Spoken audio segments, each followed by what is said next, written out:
Yo, yo, yo, it's Jay Spivey coming to you with another video. Want to get into it real quick. I was asked a question about what men need, what men feel like they need, or I wouldn't say need, but all pretty much the statement was, I was watching this video and this young man was speaking on the 5 things that men desire or would want, the 5 things men would want reciprocated, kind of how I took it.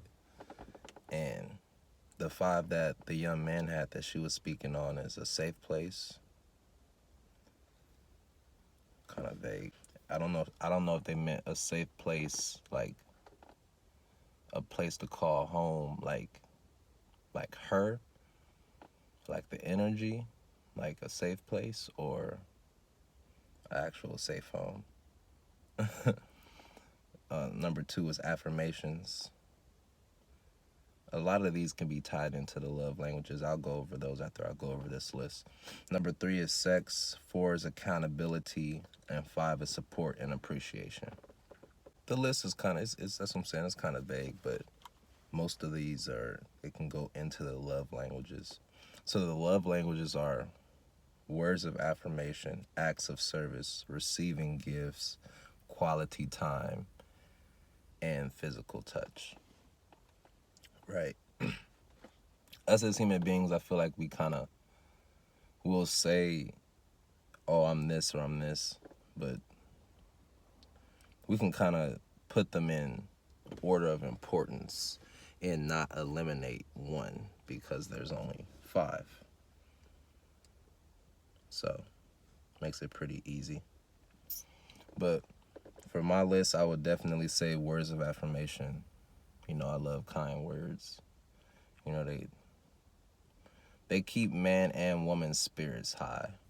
You know, you care about you care about somebody you don't mind. You know, especially if they putting in that work. You know, you can appreciate the growth. You can appreciate the work ethic. You know what I mean? You can praise those things in man and reap good benefits from it. 2, I would say great listening skills. You know, I'll tie that into like being able to talk about anything. You know, because the woman in my life that I decide to pick for that, for that title, that position, I want to be able to talk to her about anything. You dealing with your woman, you don't want to feel like there's something that crosses your mind that you can't speak about. And that's what I'm saying. If you ever come across that, it's like, that's a fear. You know, you can't have fear when it comes to being in a relationship that's supposed to potentially be a marriage. So you want to just be able to speak on all topics and have a free-flowing conversation. That's really big. Inspirational woman. This can also be tied into the words of words of inspiration. Sorry, words of affirmation, but they're inspirational words. I said that weird. I'll say like a woman that really loves you, she gonna give you praise. She gonna inspire you to be more. And it's always gonna be from a loving position. It's never gonna, you'll notice it. It'll never be from a position of lack. It'll never be from words of, like the words that she used, they'll never be discouraging when it comes to her being inspirational towards you. It ain't like she's trying to inspire you like a dude. Men talk shit. It's a difference. But you also got to be able to take constructive criticism from your woman. And as a man, if you can't, you'll be able to peep if she's not the one. You know what I mean? If her criticism ain't hitting right, men are normally able to tell, And same goes for women. If a man is able to explain things to you and break them down to you calmly and no attitude. I just not that's somebody I naturally have attitude, but that's somebody there's a lot of cases and instances like, when I'm really digging somebody, the attitude goes away. The that rah rah, it don't really happen. Like, and that goes for women too. You'll notice when they really digging a dude, they really on their soft side. That's not to say that they're not respectful. There's a lot of respectful, soft spoken women that, they be looking for a man that can educate in that same tone. They don't have to yell and be combative in order to get their point across. So 3 was inspirational woman. 4 is intimacy, physical touch. This is why I don't really do the online thing when it comes to women, because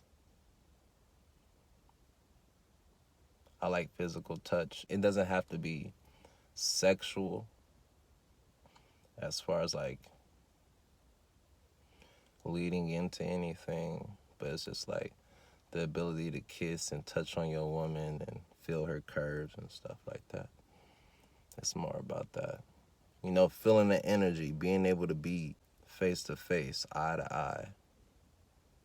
It's just something about that. That's the energy. That's that's the energy you'll be able to feel. Even though souls say you can definitely feel energy, through a device, which is definitely possible. Or, through a phone call or through a FaceTime. It's definitely different than that in-person real deal, Because sexual attraction can be just so third world, just so cookie cutter. It's like it. You know what I mean? So the sexual attraction, the physical attraction, it could be so minor compared to everything else that's going on with that person. So it's like, you want to be able to feel the energy, see how they are. That's a really big deal to me. And then last on my list for number 5, I put quality time and space. Also ties into the whole not really want to do the internet thing and really want to find my whoever I'm supposed to rock with in person, is the ability to see them. Like, long distance is cool, and I said it on a podcast before, on a video, but you can't. It's a lot of women, I feel like, in my opinion, just an opinion.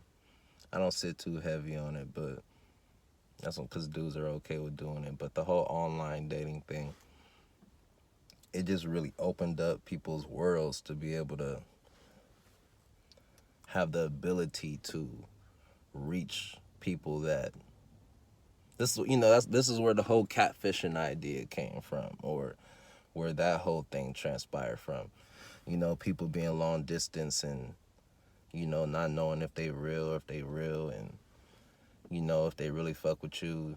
It can create a lot of misunderstandings.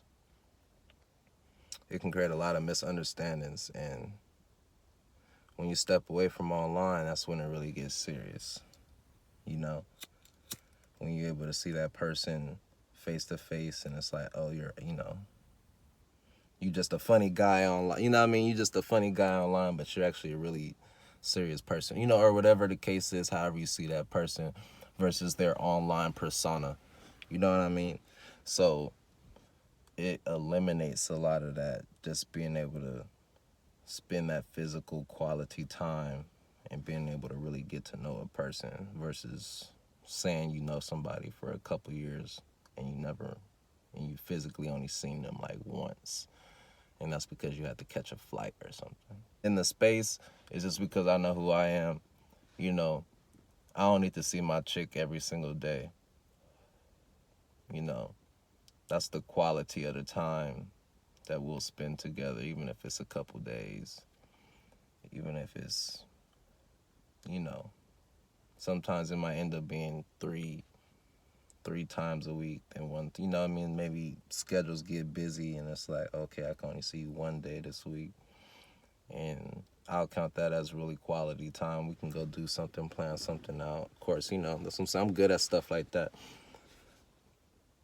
Unless, you know, that's what I'm saying. Just unless it's too busy and then all you can get is a little cuddle time or whatever. So, you know, just the ability to do that. But at the same time, you know, have that time to yourself. I'm definitely one of those souls now. I noticed that I'm cool with giving a woman some space. You know, I don't have to be breathing down your neck. I don't need to be knowing what you're doing 24/7. And that's just because, you know, I still got to go out and get it. You feel me? So, you got to love a woman that's on her grind. You know, she got to love you for the same thing. You know, men, we got to go out here and get it. So, it's cool when we get busy. You know, just make sure you answer not answer the phone, but just make sure you call your girl back. Let her know everything's cool. You was getting some work done. Ain't nothing wrong with that. But still need that time for yourself. Meditate. Get your thoughts in order. Get your week planned out. You know, that self-care stuff. That's what the space is for. Because, you know, it's like, you know, I definitely feel like you can get burned out dealing with somebody for too long or too fast, you know. For me, that's where the whole vetting process comes in and into play, and getting to know somebody, and you know, working on a friendship and getting to know each other. That's where a lot of that comes into play too, because it's like you can get burned out on somebody really fast.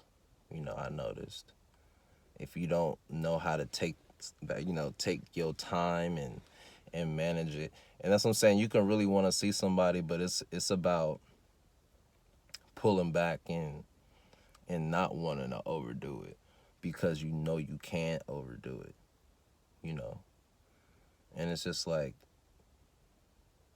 after a couple years, you know what I mean? That's what I'm saying. Even after a year, you'll notice, you know, if you you know, that's, I would say 2 to 3 years, you'll genuinely know if you want to be around that person like you say you do, and you'll know how to manage it.